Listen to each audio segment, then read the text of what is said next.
Hello everyone. दोस्तों, आज ये प्रैक्टिस सेट पाँचवा है। अगर इससे पहले आप चार प्रैक्टिस सेट हैं हिस्ट्री के, वो आप जाके देख लीजिए। उसमें हमने एंशियंट, मेडिवल और मॉडर्न हिस्ट्री कराई है, तो वो पहले जाके देख ली। आज हम क्लास लेके आए हैं भारतीय राज्य व्यवस्था की। ठीक है, तो ये पाँचवा प्रैक्टिस सेट है, और अगर इसका पीडीएफ आप चाहते हैं तो हमारे टेलीग्राम ग्रुप से जुड़ जाइए, जिसकी लिंक डिस्क्रिप्शन में है। तो आज की क्लास को शुरू करते हैं। तो पूरी क्लास देखें, सारे ही जो प्रश्न हैं वो इम्पोर्टेंट हैं। तो शुरू करते हैं। तो सबसे पहले सातवां प्रश्न आ गया, तो उसे देख लेते हैं। तो सातवां प्रश्न है, संविधान सभा की अल्पसंख्यकों की उप समिति के अध्यक्ष का नाम बताइए। तो यहाँ पे क्या हो जाएगा, H.C. मुखर्जी हो जाएंगे। ठीक है, तो यहाँ पे क्या है आंसर, 3 नंबर है H.C. मुखर्जी।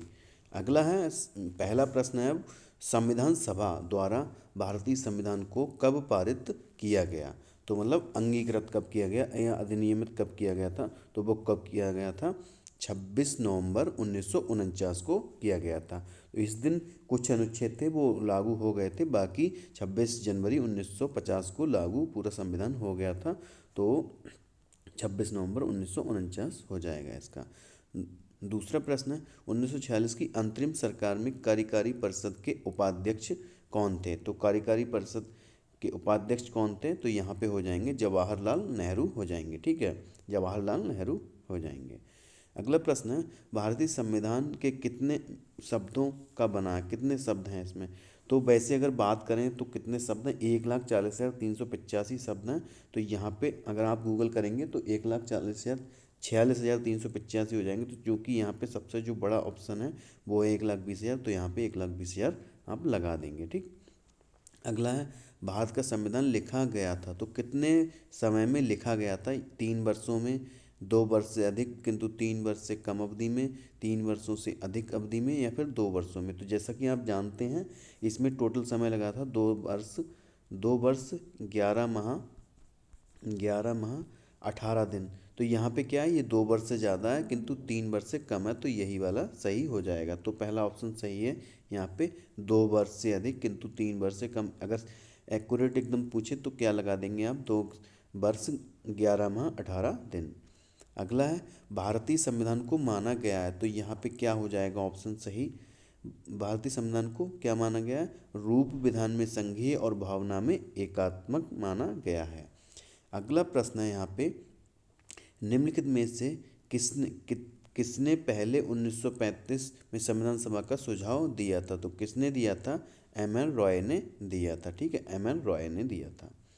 अगला है, भारत का संविधान संविधान सभा द्वारा कब अपनाया गया। तो कब अपनाया गया था, तो ये अब अपनाया गया था आपका 26 नवंबर 1949 को अपनाया गया था। ठीक है, 26 नवंबर 1949 को अपनाया गया था। अगला है, भारतीय संविधान सभा में कुल कितनी महिला थीं। तो कुल कितनी महिला थी, 15 महिलाएं थीं। ठीक है, संविधान सभा के अंदर 15 महिलाएं थीं। अगला है, संविधान सभा के पहले अध्यक्ष कौन थे। तो पहले अध्यक्ष कौन थे, तो पहले अध्यक्ष हो जाएंगे डॉक्टर सच्चिदानंद सिन्हा। अगर पूछे पहला स्थायी अध्यक्ष कौन था, तो वो हो जाएंगे राजेंद्र प्रसाद। और पहला अध्यक्ष पूछेंगे तो हो जाएंगे सच्चिदानंद सिन्हा हो जाएंगे। ठीक है। अगला प्रश्न है, ड्राफ्टिंग कमेटी का चेयरमैन कौन था। ड्राफ्टिंग कमेटी के चेयरमैन कौन थे, डॉक्टर B.R. अम्बेडकर थे। ठीक है। अगला है, भारतीय संविधान किसकी समानता का वचन देता है। तो किसकी समानता का वचन देता है, जब आप प्रस्तावना में पढ़ेंगे तो वहाँ पे लिखा होता है प्रतिष्ठा एवं अवसर की समानता। तो प्रतिष्ठा मतलब हैसियत। तो यहाँ पे क्या हो जाएगा ऑप्शन सही, ऑप्शन नंबर 2। बाकी ये जैसे विचार और अभिव्यक्ति की स्वतंत्रता थी उसमें। ठीक है, तो ये पूछा है कि समानता, तो प्रतिष्ठा और अवसर अवसर की समानता, प्रतिष्ठा को कहते हैं हैसियत। तो यहाँ पे ऑप्शन नंबर 2 करेक्ट हो जाएगा, हैसियत और अवसर। ठीक है।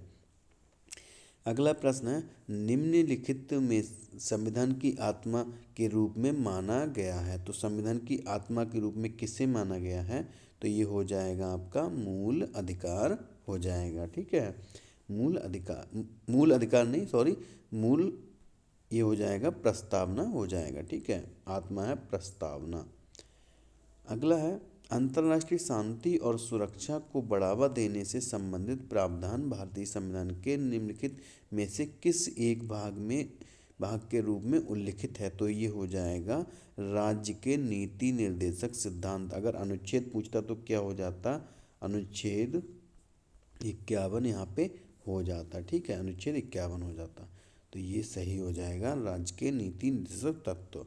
ठीक है, अगला है भारत के संविधान का निम्नलिखित में से कौन सा अनुच्छेद ग्राम पंचायतों से संबंधित है? तो ग्राम पंचायतों से संबंधित कौन सा है? ये हो जाएगा अनुच्छेद 40। अगला है निम्नलिखित में से कौन सा एक राज्य के नीति निर्देशक सिद्धांत संविधान में बाद में जोड़ा गया? तो ये हो जाएगा आपका, हो जाएगा मुफ्त कानूनी सहायता, जो कि है 39 का में। ठीक है, 39 का में है मुफ्त कानूनी सहायता, ये हो जाएगा 39 का। अब ये है आपका 17 नंबर प्रश्न, समान कार्य के लिए समान वेतन भारत के संविधान में सुनिश्चित किया गया है, यह क्या है? तो ये क्या है? ये हो जाएगा आपका, ये हो जाएगा राज्य के नीति निर्देशक सिद्धांतों का एक अंग है। अगला प्रश्न है भारत के संविधान में कल्याणकारी राज्य का आदर्श किसमें प्रतिस्थापित है? तो किसमें स्थापित है? तो ये हो जाएगा आपका राज्य के नीति निर्देशक सिद्धांत, यानी कि आपका DPSP। मैं दोस्तों एक बात और बताना चाहता हूँ आपको कि जो इम्पोर्टेंट आर्टिकल कौन से आपको याद करने हैं, तो वो सबसे ज़्यादा जो याद करने हैं, जो एकदम जो आ सकते हैं, उन सबसे पहले आप क्या करेंगे, एक तो मूल अधिकार देख लेंगे, मूल अधिकार देख लेंगे, और DPSP देख लेंगे, यानी कि नीति निर्देशक तत्व देख लेंगे। उसके बाद जो संघ सरकार है 52 से 151 तक, वो पूरा देखेंगे। ठीक है, 52 से 151। बाकी ये आपका हो गया कैग तो इसी के अंदर आ जाएगा। तो राज्यपाल हो गया, आपका जो विधानमंडल है या फिर मुख्यमंत्री से संबंधित आर्टिकल है, या फिर आपका हो गया वित्त मंत्रालय हो गया, या फिर चुनाव आयोग हो गया।